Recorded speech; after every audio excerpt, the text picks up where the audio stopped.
Hello students, welcome to e-learning classes of माध्यमिक शिक्षा विभाग Uttar Pradesh. Myself Dr. Tanu Srivastava, chemistry lecturer from GGIC Vijayanagar, Ghaziabad. Today I can teach you class 12 chemistry chapter 7 P block elements lecture 2.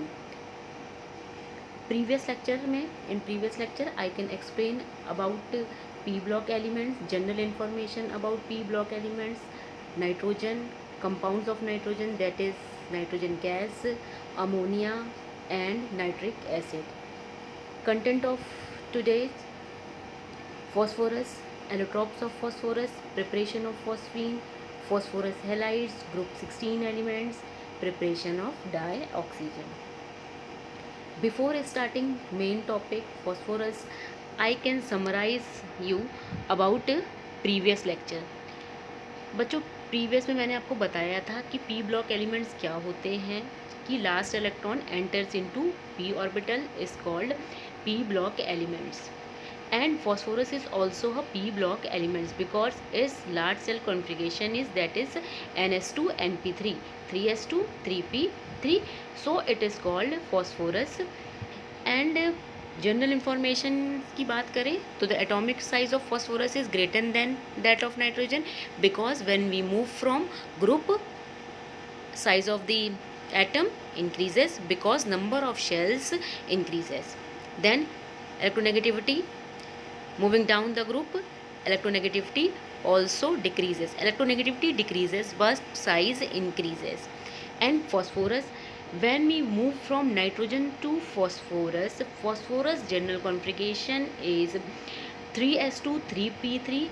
When we start n is equal to 3, d orbital is available. You know from Aufbau principle that phosphorus possesses vacant 3d orbitals and can utilize them. टाई extends it covalency up to 5. Then इसकी covalency जो होती है वो extend कर सकती है 5, इसीलिए ये फॉर्म करता है PCl3 एंड PCl5. एक क्वेश्चन आता है कि why nitrogen doesn't form NCl5 but phosphorus form PCl5 due to availability या due to presence of d orbital, क्योंकि डी ऑर्बिटल है 5 shells. Then allotropes, phosphorus have also 3 allotropes. allotropes क्या होते हैं स्टूडेंट्स की डिफरेंट फॉर्म्स होते हैं किसी भी आपके एलिमेंट के, बट प्रॉपर्टीज डिफरेंट होती हैं.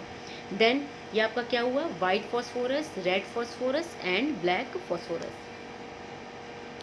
अब white phosphorus, what is white phosphorus? It is a trivalent white waxy, wax की तरह ये सॉलिड होता है. ऐसे वैक्स आपकी होती है, मोम होती है, पॉइजनस होती है, insoluble in water and soluble in carbon disulphide CS2 and glows in dark. Dark में यानी अंधेरे में ये शाइन करती है, चमकती है आपकी. अब क्या है कि if it's reacts with NaOH, अगर NaOH के साथ इसे बॉयल करोगे तो आपका क्या बनेगा, ये रिएक्शन क्या है, phosphine and sodium hypophosphide NaH2PO2. Then if you want to convert white phosphorus to red phosphorus, and that is also a formation of red phosphorus.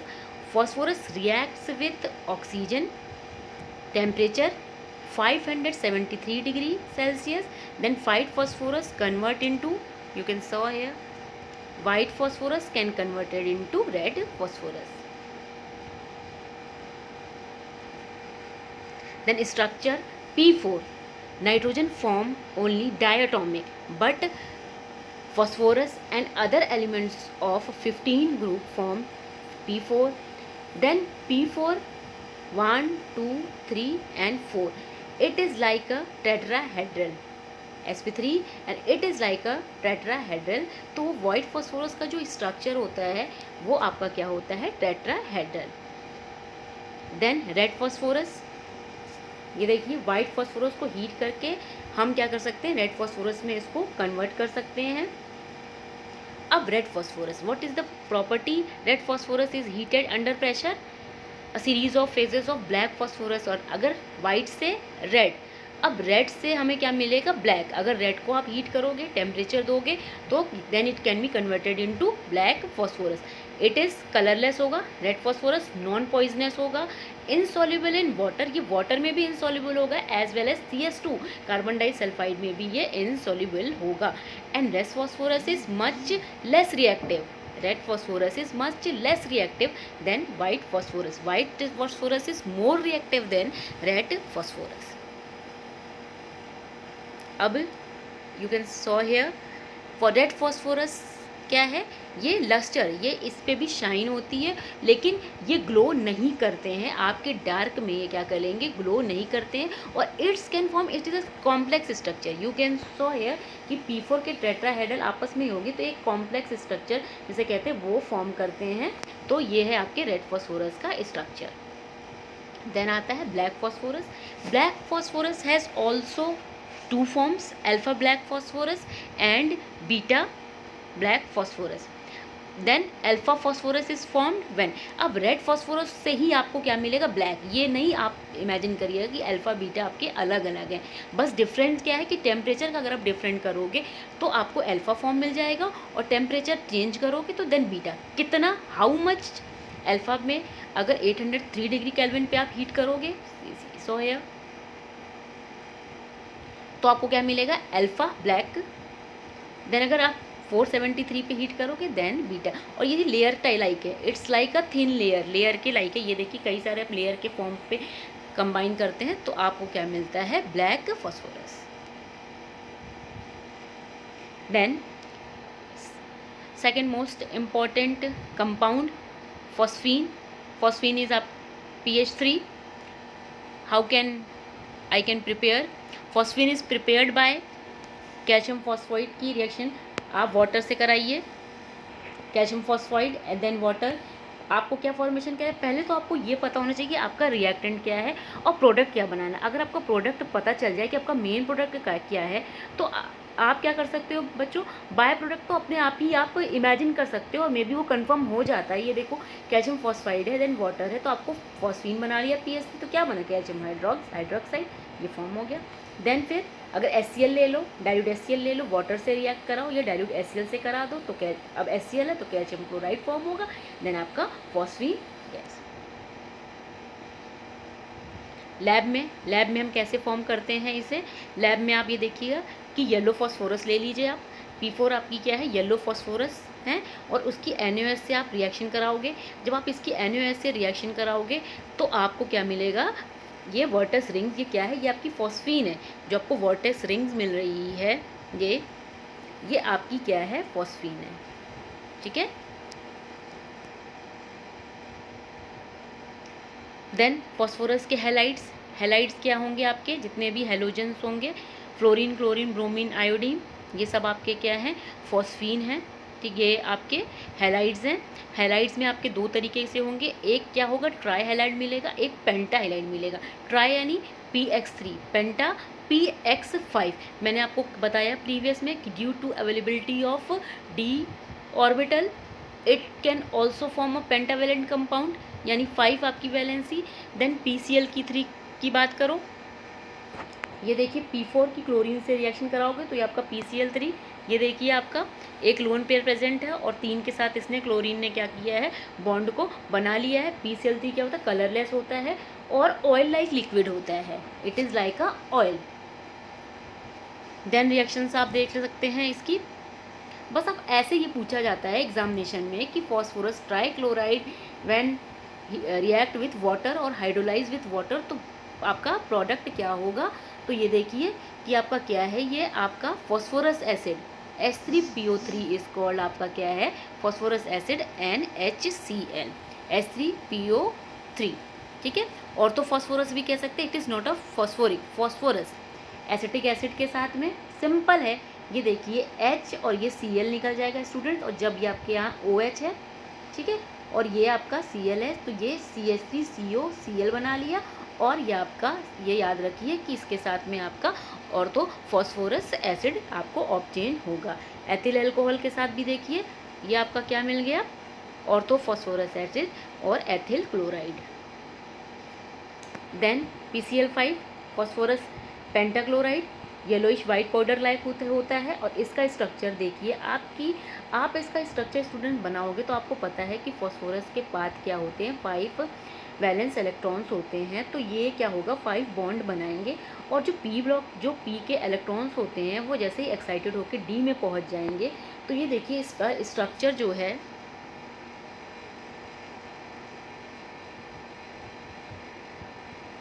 ये इसका स्ट्रक्चर आप देखो स्टूडेंट्स, एक मिनट, ये इसका स्ट्रक्चर देखिए, ठीक है। ये 2 Cl आपके ये इस पे हो गए और ये 3 Cl ये हो गए। तो ये क्या है, ट्राइगोनल, ये देखिए ट्राइगोनल, और ये बायपिरामिडिकल की तरह बिहेव करा। अगर ट्राइगोनल बायपिरामिडिकल है तो उसकी हाइब्रिडाइजेशन क्या होती है, sp3d। देन रिएक्शंस की बात करते हैं कि PCl5 की रिएक्शन हम पानी से कराएं। वहाँ पे आपका क्या था, और फॉस्फोरस था एसिड, यहाँ पे POCl3 आपका फॉर्म होगा। और इसके साथ PCl5 के साथ कराओगे तो यहाँ देखो मैंने आपको बताया है कि कैसे बॉन्ड ब्रेक होता है। एक Cl यहाँ लगा दोगे और ये P और यहाँ पे Cl3 और एक Cl यहाँ पे, तो देखो HCl, CH3COCl और POCl3। देन नेक्स्ट ये देखिए फिर एथिल अल्कोहल के साथ होगी, एथिल अल्कोहल के साथ भी आप देख सकते हैं वैसे ही होगा। ये बॉन्ड ऐसे आया, यहाँ पे एक Cl लगाया, यहाँ एक Cl और P और Cl3। सिंपल, देखो बच्चों कितना अच्छे से ये कंपाउंड बॉन्ड कैसे ब्रेक हो रहा है और कंपाउंड बन रहा है आपका। देन सिल्वर के साथ में silver chloride, phosphorus, trichloride, tin के साथ में टिन का क्लोराइड और phosphorus trichloride. Then oxy acids of phosphorus, oxy acids की बात आप करते हो तो ऑक्सी एसिड्स फॉस्फोरस पे देख लीजिए आप कि ऑक्सी एसिड्स यानी आपका क्या है, फॉस्फोरस है और ऑक्सीजन भी है। अब ये अलग अलग तरीके का एसिड फॉर्म करता है। अगर हम आपसे कह दें कि हाइपोफॉस्फोरस एसिड, तो H3PO2 को आप क्या कह सकते हो, हाइपोफॉस्फोरस एसिड। अब आप क्या करोगे कि अगर आपको स्ट्रक्चर ड्रॉ करना होता है तो आपको पता है कि फॉस्फोरस के 5 आपके वैलेंस इलेक्ट्रॉन हैं। अब एक OH और एक H के साथ और एक आपका क्या होगा, PO बॉन्ड होगा। P के साथ आपका क्या होगा, एक डबल बॉन्ड होगा। अब ये H3PO4 को आपका क्या, ये क्या है, H3PO3। पहले क्या था, H3PO2, ये हो गया हाइपोफॉस्फोरस एसिड। अब यहाँ पे H3PO3 फॉस्फोरस एसिड अभी बताया था। और स्ट्रक्चर आप देख लो कि सब में क्या है, P डबल बॉन्ड O आपका बनेगा ही बनेगा, ठीक है। अब आप बात करो H4P2O6 हाइपोफॉस्फोरिक एसिड। अब आप ये देखोगे स्ट्रक्चर ड्रॉ करते समय कि आपका क्या होना चाहिए, ऑक्सीजन और हाइड्रोजन क्या होना चाहिए स्टूडेंट, बैलेंस होना चाहिए। बैलेंस करने के लिए अगर आप ये दे सकते हो कि कितने हाइड्रोजन हैं और कितने ऑक्सीजन हैं। पहले आप OH बना लो कि कितने हाइड्रोजन और कितने ऑक्सीजन, 3 है और ऑक्सीजन तो 2 ही हैं, तो एक तो PO बॉन्ड बनेगा ही बनेगा। यहाँ पे भी देखो कि क्या है, P2 है तो P2 बन गए, PP बॉन्ड हो गए 2 ऑक्सीजन के साथ, बाकी आपके OH हो जाएंगे। देन देखो H3PO4 को ऑर्थोफॉस्फोरिक एसिड, ऑर्थोफॉस्फोरिक एसिड। अब इसमें देख लो आपके PO4 हैं तो 3 देखो OH हो गए हैं और एक P डबल बॉन्ड O हो गया, ठीक है स्टूडेंट्स। उसके बाद क्या है आपका डाइफॉस्फोरिक एसिड या पायरो ज़्यादा most common called pyro H4P2O7, H4P2O7 ये आपका क्या हो गया, पायरोफॉस्फोरिक एसिड। ये देख लो स्टूडेंट इसका कि H4P2O7, ठीक है। अब आप क्या करते हो, मेटाफॉस्फोरस HPO3 को आप क्या कहोगे, मेटाफॉस्फोरिक एसिड। H3PO5 को पर ऑक्सो मोनोफॉस्फोरिक एसिड एंड H4P2O6 को पायरोफॉस्फोरस। अब ये देख लो कि पायरो हम वहाँ पे कहेंगे बच्चों जहाँ POP बॉन्ड हो, वो आपका क्या हो गया, पायरो। ये देखिए ये कभी कभी ये आता है कि in which phosphorus acid POP bond is present, तो फॉस्फोरिक में A को ज़्यादा होगा फॉस्फोरस से, ये आप बिल्कुल याद रखिएगा। देखिए phosphoric H4P2O7, phosphorus H4P2O6, metaphosphoric तो HPO5 हो गया। अब आपका क्या हो गया, पर ऑक्सो मोनोसल्फोस्फोरिक एसिड। ये सारे इसके एसिड्स हैं स्टूडेंट्स। ये आपका P ब्लॉक का 15 ग्रुप यहीं ख़त्म होता है। अब मैं स्टार्ट करती हूँ नेक्स्ट आपका 16 ग्रुप। 16 ग्रुप भी बेटा बच्चों बहुत इंपॉर्टेंट है। 16 की स्टार्ट अभी हम करने जा रहे हैं।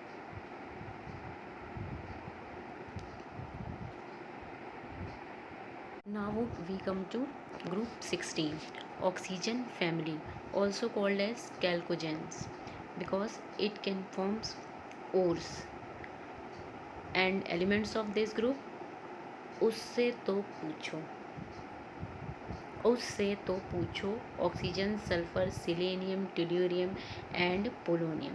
General configuration NS2NP4, NS2NP4।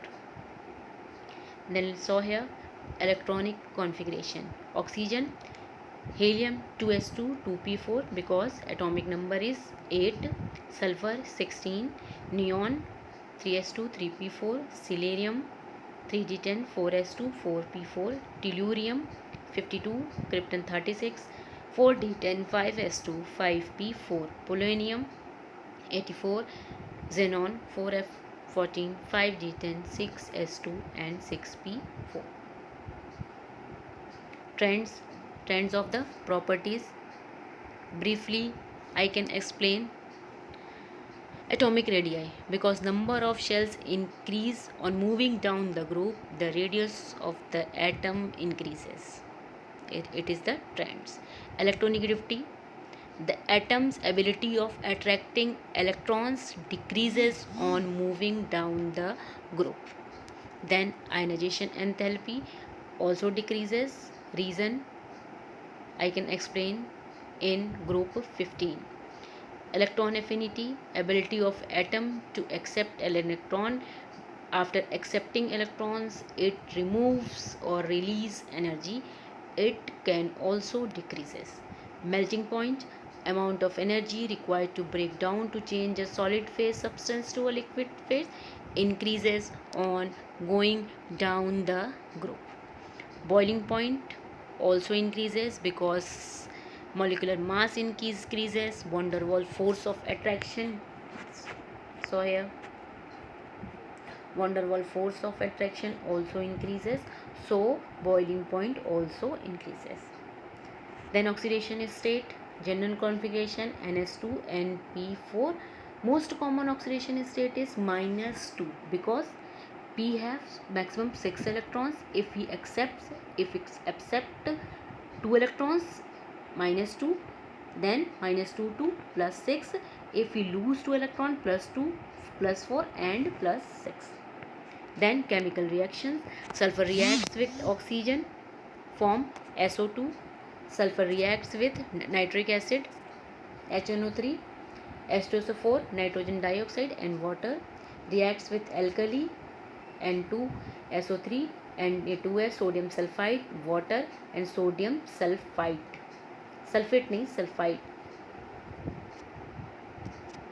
Then we come to the next, sulfur reacts with non-metals, carbon disulfide, hydrogen disulphide या हाइड्रोजन सल्फाइड कह सकते हैं, reacts with fluorine SF6 and reacts with metal, form its sulfide। ठीक है।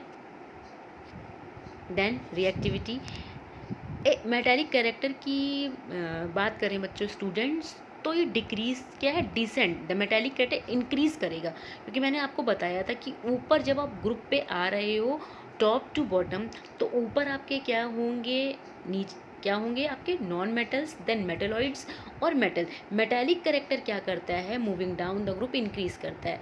तो oxygen and sulphur are typical non metal, starting from, मैंने क्या कहा, जो स्टार्टिंग पॉइंट है oxygen and sulphur non metals, selenium and tellurium है मेटेलॉइड्स, और जो एंड आर इसे सेमीकंडक्टर्स की तरह भी यूज़ करते हैं because is conduct electricity. Polonium, only polonium is a metal. अब tendencies to form metallic bond या मल्टीपल बॉन्ड मतलब कि डबल और या ट्रिपल बॉन्ड फॉर्म्स कर दे। तो कार्बन डाइऑक्साइड है, ये देखिए CS, ठीक है, CO2 आपका बनेगा, यहाँ पे एक सल्फर और होगा, तो ये डबल बॉन्ड क्या कर रहे हैं, फॉर्म कर रहे हैं। ठीक है। अब फॉर्मेशन ऑफ हैलाइड, आपने नाइट्रोजन फैमिली में भी पढ़ा हुआ था कि क्या करेंगे, PX3 और PX5 फॉर्म करेंगे। 16 में भी ये देखिए फॉर्म होता है। तो the compound of oxygen with fluorine are called oxyfluoride because fluorine is more electronegative than oxygen. आपको बताया था कि ये क्या होगा, इलेक्ट्रोनेगेटिविटी क्या करेगी, इंक्रीज करेगी। तो फ्लोरीन ज़्यादा इलेक्ट्रोनेगेटिव है, तो ऑक्सीफ्लोराइड OF2 मोनोहेलाइड होगा, M2X2 dihalide, MX2 tetra, MX4 hexa, MX6। ठीक है, मोनोऑक्साइड है तो मोनोऑक्साइड आपका क्या होगा कि एक ऑक्सीजन हो except selenium, all other elements of groups form monoxides of type MO, जैसे SO। डाइऑक्साइड होगा तो देखिए 2 ऑक्सीजन होगी, SO2 हो गया। ट्राइऑक्साइड होगी तो ऑक्सीजन 3 होगी, तो MO3 टाइप हो जाएगा। अब जैसे आपका नाइट्रोजन का एनोलॉमस बिहेवियर था, that is called different to other elements of same group. जैसे इसमें क्या ऑक्सीजन, सल्फर, सिलेनियम है, टुलूरियम, प्लोनेनियम है, तो उससे डिफरेंट इसका क्यों है behaviour, because oxygen is gas, all are solids. It's a diatomic, others are polyatomic. Oxygen is a paramagnetic and other is a diamagnetic. Forms hydrogen bonds, hydrogen bond form करता है। क्या करते हैं हाइड्रोजन के साथ oxygen, alcohol and carboxylic acid. वहाँ पे भी क्या था कि इस पर क्या है, पी पाई मल्टीपल बॉन्ड ये फॉर्म करेगा, क्योंकि अगर ये सिंगल बॉन्ड क्या होगा, एंड टू एंड अगर ओवरलैपिंग के बाद ये क्या करेगा, और भी बहुत सारे पाई बॉन्ड्स भी फॉर्म करेगा। देन ऑक्सीडेशन स्टेट -2 भी होगी, प्लस भी होगी, और फ्लोरीन के साथ में क्या हो जाएगी इसकी +2। आप OF2 देखोगे तो इसमें इसकी +2 आएगी। फॉर्म्स क्या है, आयनिक कंपाउंड भी फॉर्म करता है। फर्स्ट मेन इंपॉर्टेंट इसका क्या है, डाई ऑक्सीजन या ऑक्सीजन। अब आपने बहुत अच्छा ये देखा होगा कि photosynthesis in a best example. Photosynthesis क्या करते हैं, प्लांट्स करते हैं in the presence of carbon dioxide. हम पानी डालते हैं, water, and in presence of sunlight it's form glucose and oxygen के मॉलिक्यूल्स क्या करते हैं, निकलते हैं। तो इससे भी देखिए क्या होता है, ऑक्सीजन आपकी क्या हो रही है, फॉर्म हो रही है। देन इन लेबोरेटरी, कि हम लेबोरेटरी में या लैब में हम कैसे फॉर्म करते हैं, पोटेशियम क्लोरेट ले लो। ठीक है स्टूडेंट्स, पोटेशियम क्लोरेट ले लो, यहाँ टेस्ट ट्यूब में डाला आपने। और मैग्नीज ऑक्साइड आपका कैटलिस्ट का बिहेवियर करता है, कैटलिस्ट का बिहेवियर करता है, और हीट करो, हीट करने पर आपको ये KCl मिलेगा और ये ऑक्सीजन। और इसको वाटर के ऊपर डिस्प्लेसमेंट मेथड से आप क्या कर सकते हो कि अपवर्ड डिस्प्लेसमेंट मेथड से इसको क्या करते हो, पानी के ऊपर या वाटर के साथ में ऊपर कलेक्ट कर सकते हो, because it is a gas, और इसे ऐसे कलेक्ट करना क्या होगा, इम्पॉसिबल होगा। देन आप ऑक्सीजन की प्रिपरेशन देख लो, डाई ऑक्सीजन का कॉल्ड, और oxygen. Thermal decomposition of rich compounds, अब देखो स्टूडेंट्स, पोटेशियम क्लोरेट ये तो लैब मेथड मैंने बता ही दिया अभी आपको। फिर अगर KNO3 के साथ पोटेशियम नाइट्रेट के साथ potassium nitrite, then oxygen. KMNO4 के साथ K2MnO4, ये आपका पोटेशियम पर मैग्नेट है, और ये पोटेशियम मैग्नेट है। पोटेशियम पर मैग्नेट नहीं, manganate, manganese oxide and oxygen. Then देखो प्रिपरेशन के मेथड से कुछ, अगर परऑक्साइड्स कहते हैं, परऑक्साइड मतलब ऑक्सीजन के अलावा एक और आपका क्या हो जाए, ऑक्सीजन हो जाए, तो उससे हम क्या कहते हैं, परऑक्साइड कहते हैं। तो हाइड्रोजन परऑक्साइड से भी वाटर ऑक्सीजन, बेरियम से बेरियम ऑक्साइड और ऑक्सीजन, मैग्नीज ऑक्साइड से भी परऑक्साइड से, ये देखिए ऑक्सीजन आपको लेड के ऑक्साइड्स के साथ भी ऑक्सीजन क्या हो रही है, मिल रही है। अब प्रॉपर्टीज़ ऑफ ऑक्सीजन, कलरलेस है, विदाउट स्मेल और taste, heavier than the air है, स्प्रेंगली सॉल्युबल इन वाटर है, ज़्यादा नहीं सॉल्युबल है, बॉइलिंग पॉइंट 90.2 होगा, और क्या होगा, आपको मैंने बताया कि ये मैग्नेटिक भी एप्रिशियली मैग्नेटिक होगी। ठीक है, केमिकल प्रॉपर्टीज़ में आप क्या बताओगे कि रिएक्शंस विद केमिकल्स, मेटल्स के साथ में रिएक्ट करेगा, तो ये आपका बनाएगा, उसके साथ में मेटेलिक ऑक्साइड्स बना लेगा। ये देखो कैल्शियम के साथ किया तो कैल्शियम ऑक्साइड बना लिया। ठीक है, और आयरन के साथ में ये इसका क्या बनाएगा, आयरन का ऑक्साइड बना लेगा। ठीक है, ये देखिए metals in the reactivities from aluminium to copper, ये मेटल सब के साथ में रिएक्ट करके इसके ऑक्साइड बना लेता है। देखिए कार्बन के साथ में ये रिएक्ट करेगा, तो आपको पता है कि कार्बन डाइऑक्साइड बनेगा। When carbon is burned in limited, जैसे एक्सेस हो तो कार्बन डाइऑक्साइड, और अगर लिमिटेड हो या कम हो तो बस इतना ये करना है कि ज़्यादा नहीं हो, इनसफिशिएंट हो तो मोनो यानी एक ही है, और अगर ऑक्सीजन डाल दी तो एक ऑक्सीजन और ऐड कर दो तो कार्बन डाइऑक्साइड भी स्टूडेंट्स बन जाएगी। ठीक है, फिर आप आते हो सल्फर के साथ, सल्फर डाइऑक्साइड। ठीक है, अगर सल्फर के साथ इसको एयर में छोड़ दो तो ये फायर भी क्या करता है, आग भी लग जाती है। And when react with hydrogen then it's form water, reacts with ammonia, ये देखो स्टूडेंट्स पानी बन गया, और आपका नाइट्रिक ऑक्साइड, सल्फर डाइऑक्साइड के साथ में ऑक्सीजन को रिएक्ट करोगे तो सल्फर ट्राईऑक्साइड। देन यूज और यूजेस ऑफ डाई ऑक्सीजन। अब it is use in oxy hydrogen and oxy acetylene, torch वगैरह में भी इसको हम क्या करते हैं स्टूडेंट, यूज़ करते हैं मेटलर्जिकल प्रोसेस में, रिमूविंग द इम्प्योरिटीज़। मैंने आपको मेटलर्जी पढ़ाई है, वहाँ पे बार बार रोस्टिंग और आपको बताती हूँ मैं ये calcination. And liquid oxygen is an important constituent in rocket fuels में भी मैंने बताया था कि वहाँ पे लिक्विड ऑक्सीजन और हाइड्रोजन को यूज़ करके इलेक्ट्रोकेमिस्ट्री में कि वाटर का फॉर्म करती जो फ्यूल्स लेके जाते हैं वो इसी से पानी को क्या करते हैं, ऑब्टेन करते हैं। मोस्ट एसेंशियल फॉर, हमें ऑक्सीजन चाहिए जीने के लिए, अगर हमारे पर ऑक्सीजन ना हो तो क्या होता है कि हम रह नहीं सकते स्टूडेंट्स। अब आपका ये ग्रुप 16 का ऑक्सीजन यहाँ पे क्या हो रहा है, फिनिश हो रहा है। इसके बाद नेक्स्ट मोस्ट इम्पॉर्टेंट आपका क्या है, सल्फ़र। सल्फ़र के ऑक्साइड्स पढ़ने हैं और आपको सल्फ्यूरिक एसिड के बारे में भी पढ़ना है। अब इसकी कुछ एक्सरसाइजेज हैं जिसमें आपको ये बताना है कि 2 एलेट्रॉप्स ऑफ फॉस्फोरस के 2 एलेट्रॉप्स बता दीजिए। तो आपको पता है कि आपके वाइट है, रेड है और ब्लैक है। वाइट से आप क्या करोगे, रेड मिल जाएगा, रेड से आपको क्या होगा, ब्लैक मिल जाएगा। और हीट करके टेम्परेचर आप नोट कर लीजिए कि किस टेम्परेचर पे आपको हीट करने पर मिलेगा, और उसके स्ट्रक्चर भी देख लीजिए कि आपका वाइट है तो वो टेट्राहेड्रल है, और अगर रेड आया तो वो कॉम्प्लेक्स है, और अगर ब्लैक की तरफ तो लेयर्ड है। अब which of the following is element is a element of P block पढ़ रहे हो आप, तो आप ये देख लो कि आपका क्या है कि हीलियम, बेरिलियम, पी और कॉपर। आपको पता है कि जो आपका फॉस्फोरस है वो पी ब्लॉक एलिमेंट है। अब डिफाइन करना है स्टूडेंट्स आपको इलेक्ट्रोनेगेटिविटी और आयनाइजेशन एंथैल्पी। इसका ट्रेंड्स भी बताना है। तो ट्रेंड्स तो आपको ये पता ही है कि जो आपकी इलेक्ट्रोनेगेटिविटी है वो डिक्रीज करती है, and it is the power, ये एक पावर है to attract the bonded electrons को। जिसके पास पावर ज़्यादा है, मैंने कहा था ना, वो क्या करेगा, खींच लेगा। आप लड़ाई कर रहे हो, जो मोस्ट पावरफुल होगा और हमें कुछ उससे चॉकलेट्स चाहिए, तो जो ज़्यादा पावरफुल होगा वो ले लेगा। तो यही एक एबिलिटी है कि attracting in terms of chemistry, attracting the electrons, bonded electron. Ionization enthalpy, it is the energy कि हम एक इलेक्ट्रॉन्स को रिमूव करने पर जितनी एनर्जी हमें चाहिए वो हमारी क्या होती है, आयनाइजेशन एनर्जी। और मूविंग डाउन द ग्रुप ये भी डिक्रीज करती है। स्टूडेंट्स, मैंने आज आपको जो रिमेनिंग क्या थे फॉस्फोरस उसके बारे में बता दिया कि उसकी प्रिपरेशन कैसे है फॉस्फोरस की, फॉस्फीन के बारे में बता दिया, लैब मेथड्स, उसकी केमिकल रिएक्शंस के बारे में। देन हमने आपको 16 ग्रुप की जनरल प्रॉपर्टीज़ और ऑक्सीजन के बारे में एक्सप्लेन कर दिया। नेक्स्ट में हम आगे के लेक्चर का डिस्कशन करेंगे बच्चों। देन तब तक के लिए थैंक यू।